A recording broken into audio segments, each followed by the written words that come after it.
عرض خرافي، عرض خرافي على مأكولات الشام. هذا العرض الخرافي اللي أدى بهالتجمعات هي الكبيرة وانتظار ساعة وساعتين وساعتين ونص كمان. ليش؟ السبب حأحكي. هالمجاعة هاي كرمال 11,000 والله. صيح مستعدين العالم بتوقف ساعة ونص وساعتين وساعتين ونص كرمال شو؟ لأنه عرض خرافي من 110 ل 99. الله أكبر، فانتاستيك والله العظيم. تخيلوا والله شيء ما بيتصدق أبدا.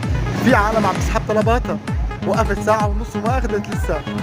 قال له هات مصاري، ما عاد بدي خوف. سلموا وخلاص، سلموا الوصل وانسحب. حقه كان لازم ما يوقف بالأصل. شو كان عقله وين كان